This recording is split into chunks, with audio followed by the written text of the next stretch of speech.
Hello दोस्तों, स्वागत है आप सभी का हमारे online channel Aaradhya RAS academy में। दोस्तों, राजस्थान में आयोजित राजस्थान पुलिस कांस्टेबल भर्ती परीक्षा 2020 के नवीनतम पाठ्यक्रम के अनुसार भारतीय इतिहास का क्रैश कोर्स स्टार्ट किया गया था भाग ब के लिए, जिसमें भारतीय इतिहास में दोस्तों अपना पहला नंबर का चैप्टर सिंधु घाटी सभ्यता है वो समाप्त हो चुका है। आज अपना इसमें दूसरा नंबर का चैप्टर है जिसका नाम है वैदिक सभ्यता यानी कि वैदिक संस्कृति। तो दोस्तों, इस टॉपिक से संबंधित आज मैं आपके लिए टॉप 60 प्रश्न लेके आया हूं। अगर आपने पिछली क्लासें हैं वो नहीं देखी है तो वो जरूर देख लें और रोजाना मेरे साथ में चलते रहिए। भाग ब के लिए ये सबसे महत्वपूर्ण क्लास है।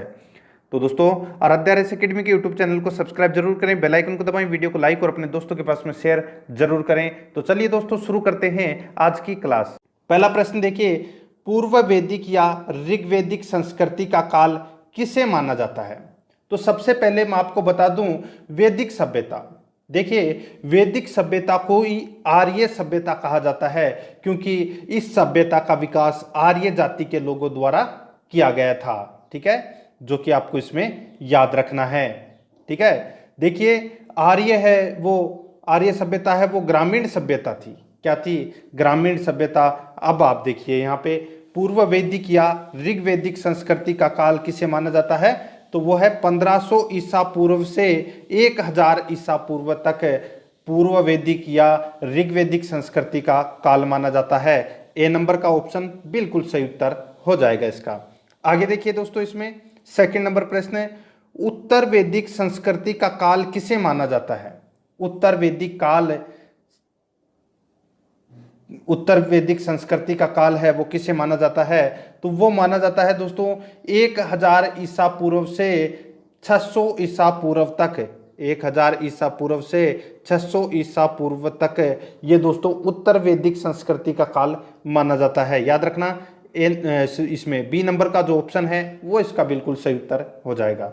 आगे देखिए, इसमें सेकंड नंबर प्रश्न है, आर्य शब्द का शाब्दिक अर्थ क्या है? तो आर्य शब्द का शाब्दिक अर्थ क्या है? तो इसका राइट आंसर हो जाएगा वो है दोस्तों ये इसका शाब्दिक अर्थ है श्रेष्ठ या कुलीन। श्रेष्ठ या कुलीन। तो इसका राइट आंसर बी नंबर का ऑप्शन बिल्कुल सही उत्तर हो जाएगा, श्रेष्ठ या कुलीन। नेक्स्ट, प्रारंभिक आर्यों के बारे में निम्न कथनों में से कौन सा सही नहीं है? तो कौन सा इसमें सही नहीं है? आर्यों के बारे में है। ठीक है, देखिए, वे संस्कृत बोलते थे, बिल्कुल सही है। वे घुड़सवारी किया करते थे, ये भी इसमें सही है। वे कई झुंडों में भारत पहुंचे थे, तो दोस्तों ये भी बिल्कुल सही है। खैबर दर्रे के जरिए ये दोस्तों इन्होंने भारत में प्रवेश किया था, यानी कि हिंदू कुश पहाड़ में से इन्होंने दोस्तों रास्ता निकाल के और भारत में प्रवेश किया था, ये भी दोस्तों इसमें बिल्कुल सही है। चौथा है इसमें, वे मुख्यतः नगरों में निवास करते थे। तो मैंने आपको शुरू में ही बता दिया था कि देखिए, आर्य सभ्यता है वो ग्रामीण सभ्यता थी, तो यहाँ पे नगरों में नहीं, यहाँ पे ग्रामीण क्षेत्रों में निवास करते थे। तो अपना राइट आंसर इसमें डी नंबर का ऑप्शन हो जाएगा क्योंकि ये सही नहीं है। आगे देखिए, 5 नंबर का प्रश्न है, इनमें से किस फसल का ज्ञान वैदिक काल के लोगों को नहीं था? तो कौन सी फसल का ज्ञान है वो वैदिक काल के लोगों को नहीं था? तो इसका राइट आंसर हो जाएगा वो है दोस्तों, देखिए, जौ, गेहूं और चावल, इन तीनों का दोस्तों ज्ञान था। लेकिन यहाँ पे तंबाकू दे रखा है, तंबाकू का ज्ञान है वो नहीं था। ठीक है, वैदिक काल के लोगों को तंबाकू का ज्ञान नहीं था। तो इसका राइट आंसर डी नंबर का ऑप्शन बिल्कुल सही उत्तर हो जाएगा। आगे देखिए दोस्तों, इसमें 6 नंबर प्रश्न है, उत्तर वैदिक काल के वेद विरोधी और ब्राह्मण विरोधी धार्मिक अध्यापकों को किस नाम से जाना जाता था? उत्तर वैदिक काल के वेद विरोधी और ब्राह्मण विरोधी धार्मिक अध्यापकों को किस नाम से जाना जाता था? तो दोस्तों किस नाम से? तो श्रमण के नाम से जाना जाता था। किस नाम से? श्रमण के नाम से। ठीक है, तो इसका राइट आंसर हो जाएगा वो है इसमें बी नंबर का ऑप्शन है वो इसका बिल्कुल सही उत्तर हो जाएगा। आगे देखिए, इसमें 7 नंबर का प्रश्न है, वैदिक गणित का महत्वपूर्ण अंग है। वैदिक गणित का महत्वपूर्ण अंग है वो कौन सा है? तो इसका राइट आंसर हो जाएगा वो है दोस्तों इसमें कौन सा? तो वो है शुल्व सूत्र। कौन सा? शुल्व सूत्र है ये वैदिक गणित का महत्वपूर्ण अंग है। तो इसका बिल्कुल सही उत्तर हो जाएगा सी नंबर का ऑप्शन बिल्कुल राइट आंसर। नेक्स्ट क्वेश्चन है 8 नंबर प्रश्न है, किस वेद में प्राचीन वैदिक युग की संस्कृति के बारे में सूचना दी गई है?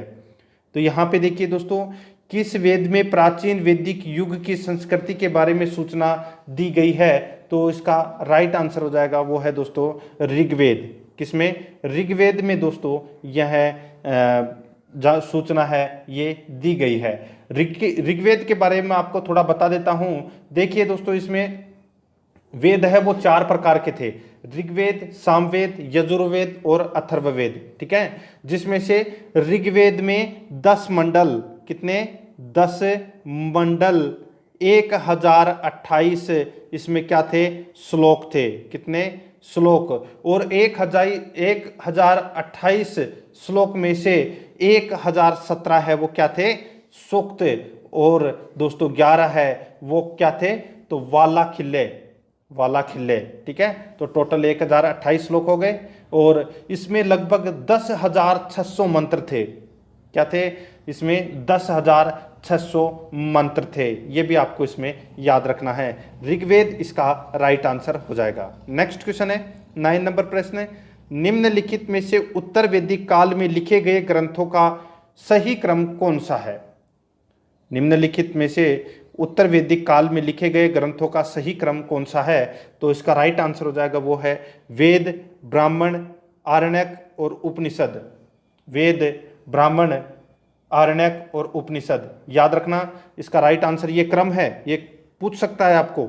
ए नंबर का ऑप्शन बिल्कुल सही उत्तर। सबसे पहले वेद, फिर उसके बाद में दोस्तों वेद खत्म होते ही देखिए ब्राह्मण। ठीक है, और ब्राह्मण के बाद में दोस्तों आरण्यक, जिसका अर्थ होता है जंगल। ठीक है, और फिर उसके बाद में उपनिषद। ये भी आपको इसमें याद रखना है। ठीक है, तो इसका ए नंबर ऑप्शन बहुत ही राइट आंसर हो जाएगा। और ये बहुत ही ज़्यादा इंपॉर्टेंट प्रश्न है वैदिक साहित्य के लिए, ये सबसे महत्वपूर्ण प्रश्न है। ठीक है, आगे देखिए 10 नंबर प्रश्न है, वेदों की संख्या कितनी है? तो दोस्तों मैंने आपको बताया था वेदों की संख्या कितनी है? 4, ऋग्वेद, यजुर्वेद, सामवेद और अथर्ववेद। ठीक है, आगे देखिए 11 नंबर का प्रश्न है, कौन से 3 वेद संयुक्त रूप से त्रयी और वेद त्रयी कहलाते हैं? कौन से वेद संयुक्त रूप से त्रयी और वेद त्रयी कहलाते हैं? तो इसका राइट आंसर हो जाएगा वो है दोस्तों इसमें ऋग्वेद, यजुर्वेद और सामवेद। ऋग्वेद, यजुर्वेद और सामवेद, यानी कि शुरुआत के जो 3 वेद हैं वो दोस्तों त्रयी या वेद त्रयी कहलाते हैं। तो इसका राइट आंसर हो जाएगा देखिए इसमें ऋग्वेद, यजुर्वेद, सामवेद। ए नंबर का ऑप्शन बिल्कुल सही उत्तर हो जाएगा। नेक्स्ट 12 नंबर का प्रश्न है, भारत के राज चिन्ह में प्रयुक्त होने वाले शब्द सत्यमेव जयते किस उपनिषद से लिए गए हैं? देखिए मैंने आपको बताया था वैदिक साहित्य में 4 नाम याद करने को बोला था मैंने आपको, वेद, ब्राह्मण, अरण्यक और उपनिषद। सबके लास्ट वाला कौन सा है? उपनिषद। ठीक है, और दोस्तों भारत का जो सूत्र वाक्य है सत्यमेव जयते, वो दोस्तों उपनिषद यानी कि मुंडकोपनिषद से लिया गया है। कहाँ से? तो मुंडकोपनिषद से लिया गया है ये सत्यमेव जयते शब्द। तो इसमें ए नंबर का ऑप्शन बिल्कुल सही उत्तर हो जाएगा। नेक्स्ट क्वेश्चन है, आगे देखिए इसमें ऋग्वैदिक आर्यों का मुख्य व्यवसाय क्या था? तो ऋग्वैदिक आर्यों का मुख्य व्यवसाय क्या था? तो इसका राइट आंसर क्या हो जाएगा दोस्तों? वो है इसमें देखिए आर्यों का जो मुख्य व्यवसाय था वो पशुपालन एवं कृषि था।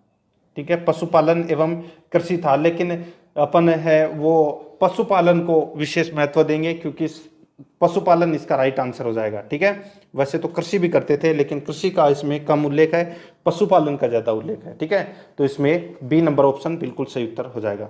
नेक्स्ट 14 नंबर का प्रश्न है, इसमें देखिए भारतीय संगीत का आदि ग्रंथ कहा जाता है। तो भारतीय संगीत का आदि ग्रंथ है वो किसे कहा जाता है?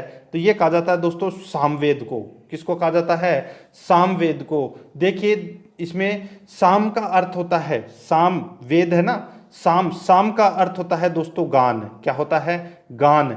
इसकी ऋचाओं का ज्ञान करने, यानी कि इसकी ऋचाओं का गान करने वाले ब्राह्मण को उद्गात्र कहते थे।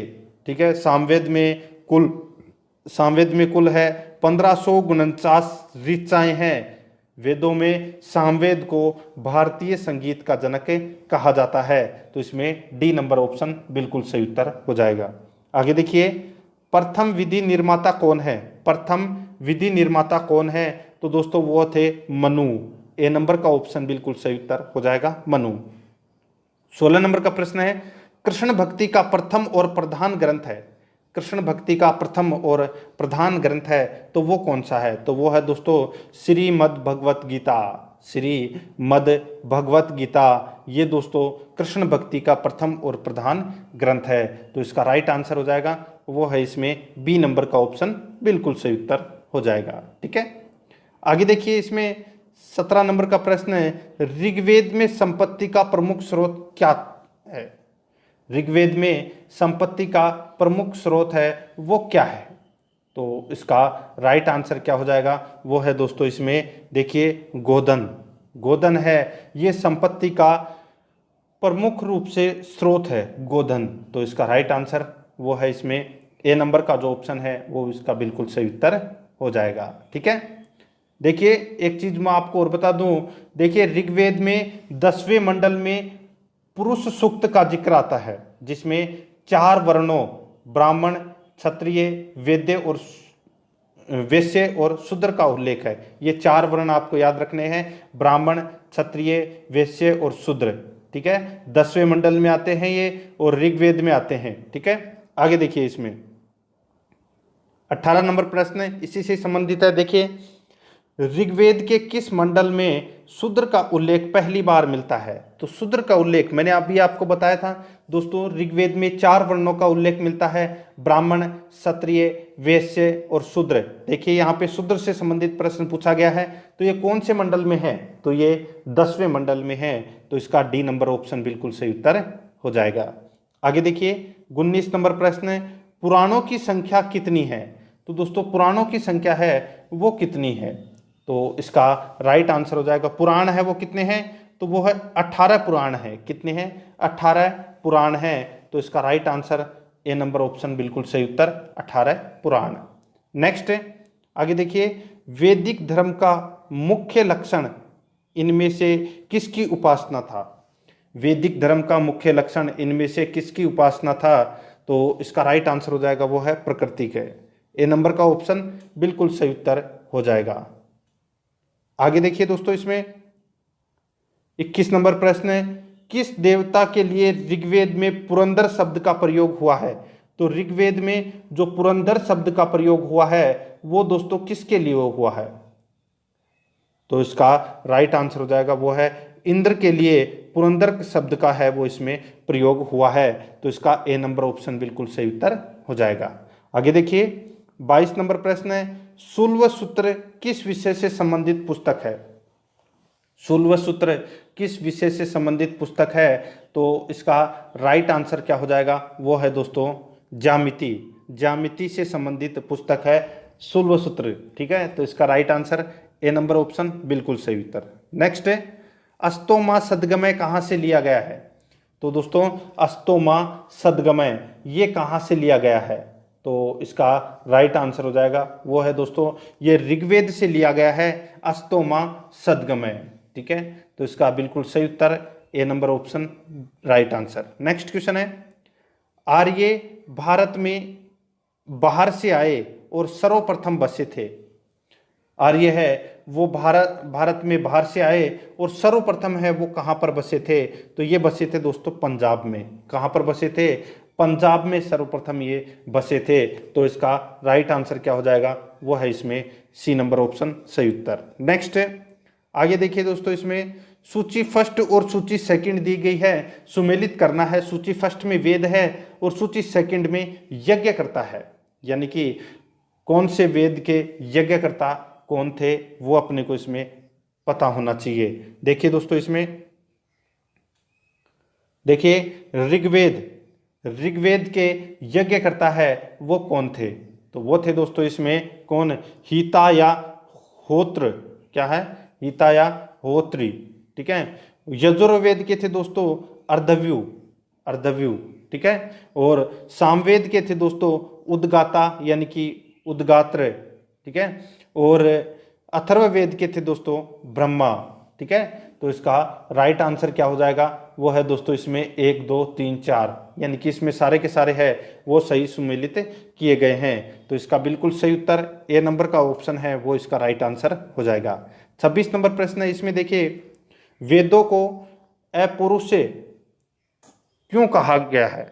वेदों को अपौरुषेय क्यों कहा गया है, क्यों कहा गया है दोस्तों, तो वो है क्योंकि वेदों की रचना देवताओं द्वारा की गई है, क्योंकि वेदों की रचना है वो देवताओं द्वारा की गई है, ठीक है। इसलिए अपौरुषेय कहा गया है वेदों को।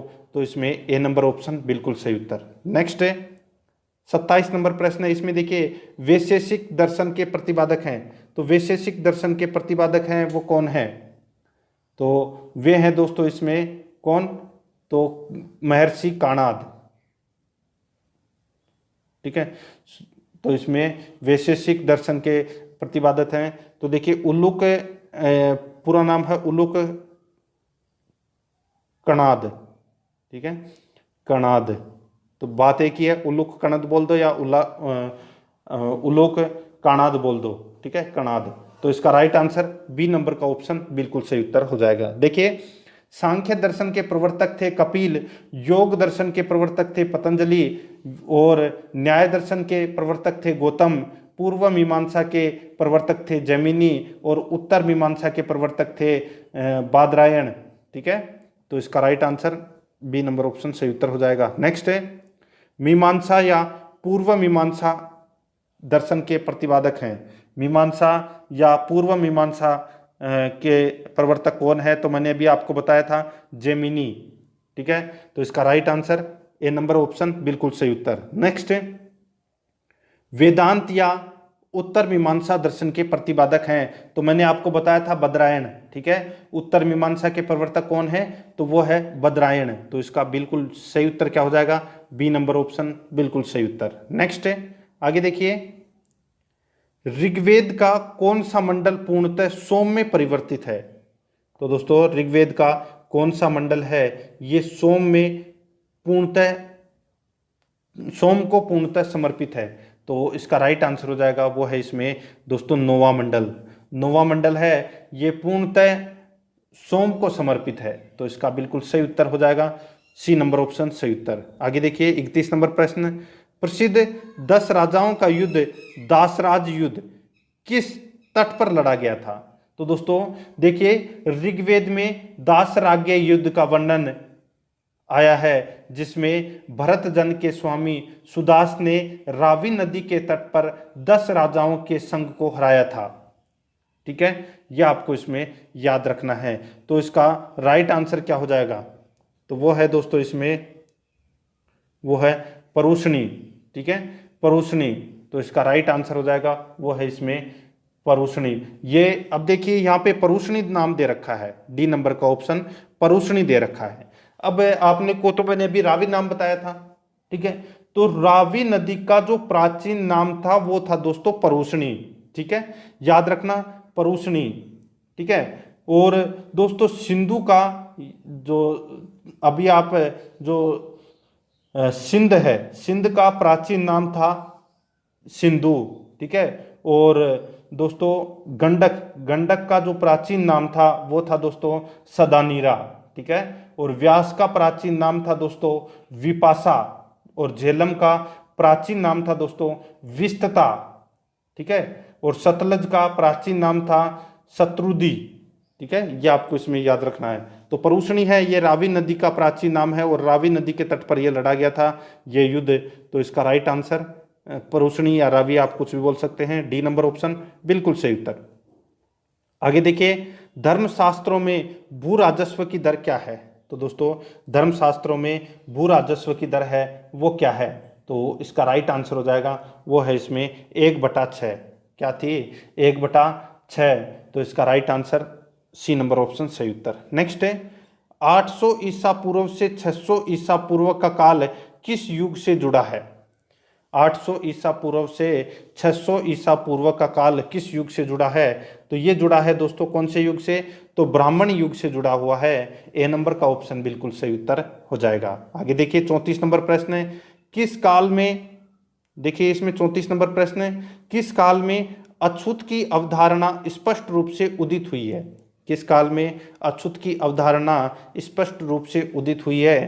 तो इसका राइट आंसर क्या हो जाएगा? वो है दोस्तों धर्मशास्त्र के काल में, धर्मशास्त्र के काल में। डी नंबर ऑप्शन बिल्कुल सही उत्तर। आगे देखिए, एशिया माइनर स्थित बोगाज कोई का महत्व इसलिए है कि, एशिया माइनर स्थित बोगाज कोई का महत्व इसलिए है कि वहाँ जो अभिलेख प्राप्त हुए हैं उनमें से 4 वैदिक देवताओं इंद्र, वरुण, मित्र, नास्ते का उल्लेख मिलता है।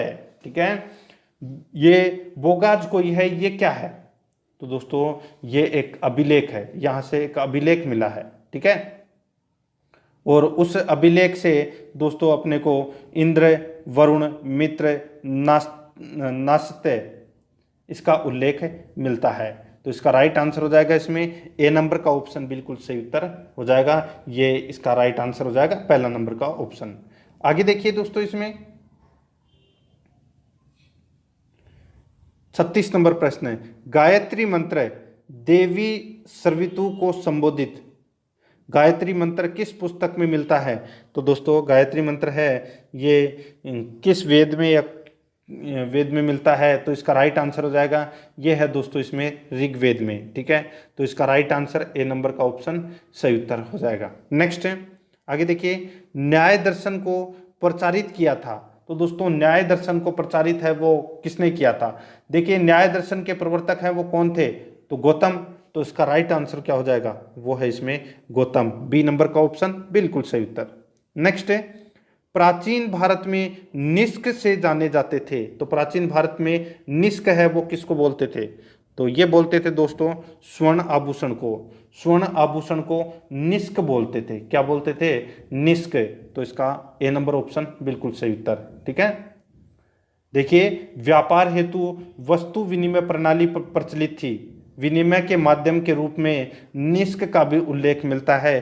तो निष्क का मतलब होता है कि स्वर्ण आभूषण का भी उल्लेख मिलता है। A number option right answer. Next है, योग दर्शन के प्रतिपादक हैं। तो दोस्तों मैंने आपको बताया था योग दर्शन के प्रवर्तक हैं पतंजलि। तो इसका राइट आंसर ए नंबर का ऑप्शन हो जाएगा पतंजलि। नेक्स्ट है, आगे देखिए, उपनिषद पुस्तकें हैं, उपनिषद पुस्तकें हैं तो ये किस पर आधारित है? तो ये किस पर आधारित है? तो ये दर्शन पर आधारित है। डी नंबर का ऑप्शन बिल्कुल सही उत्तर हो जाएगा। ठीक है, तो इसमें डी नंबर ऑप्शन। नेक्स्ट है 41 नंबर प्रश्न है, इसमें देखिए दोस्तों सूची फर्स्ट और सूची सेकंड दे रखा है, सुमेलित करना है। सूची फर्स्ट में वेद दे रखे हैं और सूची सेकंड में क्या हुआ है वो अपने को इसमें बताना है। देखिए दोस्तों, इसमें ऋग्वेद, ऋग्वेद में दोस्तों अपने को स्रोत एवं प्रार्थनाएं की जानकारी मिलती है, स्रोत एवं प्रार्थनाओं की जानकारी मिलती है ऋग्वेद में। देखिए यजुर्वेद में दोस्तों स्रोत एवं कर्म कांड की जानकारी मिलती है, स्रोत एवं कर्म कांड की जानकारी मिलती है। और दोस्तों सामवेद, सामवेद में देखिए संगीत में का स्रोत मिलता है, संगीत में स्रोत। ठीक है, संगीत से संबंधित है सामवेद। ठीक है, अथर्ववेद है ये दोस्तों तंत्र मंत्र एवं वैशीकरण से संबंधित है, तंत्र मंत्र एवं वैशीकरण से संबंधित है, यानी कि जादू टोना से संबंधित है। ठीक है, तो इस प्रश्न का राइट आंसर हो जाएगा 4 2 1 3, 4 2 1 3, यानी कि इस प्रश्न का right answer A number option right answer हो जाएगा। नेक्स्ट है, आरंभिक वैदिक साहित्य में सर्वाधिक वर्णित नदी है, आरंभिक वैदिक साहित्य में सर्वाधिक वर्णित नदी है तो वो कौन सी है? तो वो है सिंधु। ठीक है, तो इसमें ए नंबर ऑप्शन बिल्कुल सही उत्तर हो जाएगा। आगे देखिए, उपनिषद काल के राजा अश्वपति शासक थे, उपनिषद काल के राजा अश्वपति शासक थे। तो दोस्तों ये कहाँ के शासक थे? तो इसका राइट आंसर हो जाएगा ये केकई के शासक थे, केकई के। ठीक है, तो इसमें बी नंबर का ऑप्शन बिल्कुल सही उत्तर हो जाएगा। ठीक है, आगे देखिए इसमें 44 नंबर प्रश्न है, आध्यात्म ज्ञान के विषय में नचिकेता और यम का संवाद किस उपनिषद में प्राप्त होता है। देखिए यम तथा नचिकेता के मध्य प्रसिद्ध संवाद की और कठोपनिषद में वर्णित मिलता है। ठीक है, तो यहाँ पे देखिए इसका राइट आंसर हो जाएगा वो है इसमें कठोपनिषद। आध्यात्म ज्ञान के विषय में नचिकेता और यम का संवाद किस उपनिषद में प्राप्त होता है, तो वो है कठोपनिषद में। सी नंबर का ऑप्शन बिल्कुल सही उत्तर हो जाएगा। ठीक है, आगे देखिए इसमें 45 नंबर प्रश्न, वैदिक नदी कुंभा जिसका प्राचीन नाम दोस्तों काबुल, वैदिक नदी कुंभा का स्थान कहाँ निर्धारित होना चाहिए, तो कहाँ निर्धारित होना चाहिए, तो दोस्तों ये अफगानिस्तान में निर्धारित होना चाहिए। ठीक है, तो इसका राइट आंसर क्या हो जाएगा, ए नंबर का ऑप्शन बिल्कुल सही उत्तर। नेक्स्ट आगे देखिए, कपिल मुनि द्वारा प्रतिपादित दार्शनिक प्रणाली है, तो कपिल मुनि ने दोस्तों सांख्य दर्शन दिया था। क्या दिया था, सांख्य दर्शन। तो इसका right answer B number option सही उत्तर, सांख्य दर्शन। नेक्स्ट 47 नंबर प्रश्न है, भारत के किस स्थल की खुदाई से लोह धातु के प्रचलन के प्राचीनतम प्रमाण मिले हैं। भारत के किस स्थल की खुदाई से लोह धातु के प्रचलन के प्राचीनतम प्रमाण मिले हैं, तो इसका राइट आंसर हो जाएगा दोस्तों वो है इसमें अंतरजी खेड़ा। अंतरजी खेड़ा से दोस्तों लोह धातु के प्रचलन के प्राचीनतम प्रमाण मिले हैं, तो इसका बी नंबर ऑप्शन सही उत्तर हो जाएगा। 48 नंबर प्रश्न है, निम्नलिखित में से किसका संकलन ऋग्वेद पर आधारित है, तो किसका संकलन है वो ऋग्वेद पर आधारित है, तो वो है दोस्तों सामवेद का। ठीक है, सामवेद का संकलन है वो ऋग्वेद पर आधारित है, तो इसका right answer B number option. Next है, निम्नलिखित में से कौन प्रस्थानत्रयी में शामिल नहीं है, तो कौन प्रस्थानत्रयी में शामिल नहीं है, तो इसका राइट आंसर हो जाएगा वो है भागवत। भागवत है ये प्रस्थानत्रयी में शामिल नहीं है, तो इस प्रश्न का राइट आंसर ए नंबर का ऑप्शन हो जाएगा। नेक्स्ट, कर्म का सिद्धांत संबंधित है, तो दोस्तों कर्म का जो सिद्धांत है ये किससे संबंधित है, तो ये संबंधित है दोस्तों किससे, तो मीमांसा से संबंधित है। बी नंबर का ऑप्शन बिल्कुल सही उत्तर हो जाएगा मीमांसा। नेक्स्ट 51 नंबर प्रश्न है, इसमें देखिए सूची फर्स्ट को सूची सेकंड से सुमेलित कीजिए। सूची फर्स्ट में वेद और सूची सेकंड में उसमें क्या दिया गया है वो अपने को बताना है। ठीक है, तो यहाँ पे देखिए बहुत ही अच्छा प्रश्न है। देखिए अथर्ववेद में, अथर्ववेद है ये दोस्तों औषधियों से संबंधित है। किससे संबंधित है, औषधियों से संबंधित है अथर्ववेद। ठीक है, यानी कि रोग निवारण से संबंधित। और ऋग्वेद है ये दोस्तों किससे संबंधित है, तो ये ईश्वर महिमा से संबंधित है। यजुर्वेद है ये दोस्तों बलिदान विधि से संबंधित है। और सामवेद है ये दोस्तों संगीत से संबंधित है। तो इस प्रश्न का राइट आंसर 3 1 2 4 3 1 2 4 यानी कि ए नंबर का जो ऑप्शन है वो इसका बिल्कुल सही उत्तर हो जाएगा। आगे देखिए, चरक संहिता नामक पुस्तक किस विषय से संबंधित है। चरक संहिता नामक पुस्तक है ये किस विषय से संबंधित है, तो इसका राइट आंसर क्या हो जाएगा, वो है दोस्तों इसमें कौन सी विषय से, तो ये चिकित्सा से संबंधित ये पुस्तक है चरक संहिता। सी नंबर ऑप्शन सही उत्तर। नेक्स्ट 53 नंबर प्रश्न है, यज्ञ संबंधी विधि विधानों का पता चलता है। यज्ञ संबंधी विधि विधानों का पता चलता है, तो ये पता चलता है दोस्तों किसमें, तो ये है यजुर्वेद में ये पता चलता है यज्ञ संबंधी विधि विधानों का। ठीक है, यजुर्वेद में, तो इसका बिल्कुल सही उत्तर डी नंबर का ऑप्शन बिल्कुल सही उत्तर। नेक्स्ट आगे देखिए, इसमें वैदिक युगीन सभा, वैदिक युगीन सभा ये दोस्तों मंत्री परिषद थी। क्या थी, मंत्री परिषद थी वैदिक युगीन सभा। सी नंबर ऑप्शन सही उत्तर। नेक्स्ट वैदिक युग में प्रचलित लोकप्रिय शासन प्रणाली थी। वैदिक युग में प्रचलित लोकप्रिय शासन प्रणाली थी, तो वो कौन सी थी, तो वो थी दोस्तों इसमें गणतंत्र। कौन सी थी, गणतंत्र। तो इसमें सी नंबर ऑप्शन सही उत्तर हो जाएगा। नेक्स्ट आगे देखिए, सबसे प्राचीन वेद कौन सा है? सबसे प्राचीन वेद वो है दोस्तों ऋग्वेद। ए नंबर का ऑप्शन सही उत्तर। नेक्स्ट है, निम्नलिखित में से कौन भारतीय दर्शन की आरंभिक विचारधारा है? कौन भारतीय दर्शन की आरंभिक विचारधारा है? तो इसका राइट आंसर हो जाएगा वो है दोस्तों सांख्य। ए नंबर का ऑप्शन बिल्कुल सही उत्तर हो जाएगा सांख्य। ठीक है, आगे देखिए, सांख्य, योग, न्याय, वैशेषिक, मीमांसा एवं वेदांत, इन 6 भिन्न भारतीय दर्शनों की स्पष्ट रूप से अभिव्यक्ति हुई है।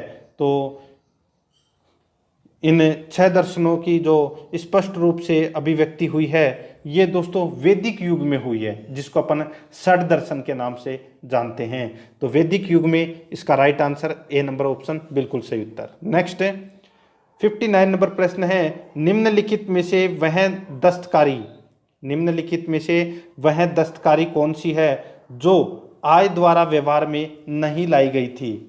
वह दस्तकारी कौन सी है जो आय द्वारा व्यवहार में नहीं लाई गई थी? तो इसका राइट आंसर क्या हो जाएगा? वो है दोस्तों इसमें लुहार, यानी कि लुहारगिरी। डी नंबर का ऑप्शन बिल्कुल सही उत्तर हो जाएगा। आगे देखिए, सूची फर्स्ट को सूची सेकंड से सुमेलित करना है। सूची फर्स्ट में उपवेद और सूची सेकंड में संबंधित वेद दिए गए हैं।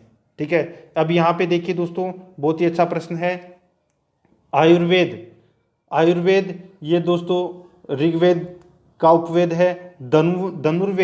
धनुर्वेद है ये दोस्तों यजुर्वेद का उपवेद है। और गंधर्व वेद ये दोस्तों सामवेद का उपवेद है। और शिल्प वेद यानी कि अर्थशास्त्र ये अथर्ववेद से संबंधित है। तो इसका राइट आंसर क्या हो जाएगा? 1 2 3 4 यानी कि ए नंबर ऑप्शन बिल्कुल सही उत्तर हो जाएगा। ये दोस्तों आज मैंने आपको वैदिक सभ्यता से संबंधित ये प्रश्न करवाए हैं। प्रश्न आपको कैसे लगे कमेंट करके जरूर बताएं। और कल अपना नया टॉपिक आएगा भारतीय प्राचीन इतिहास में, तो बने रहिए आराध्य आर्यस एकेडमी के साथ में।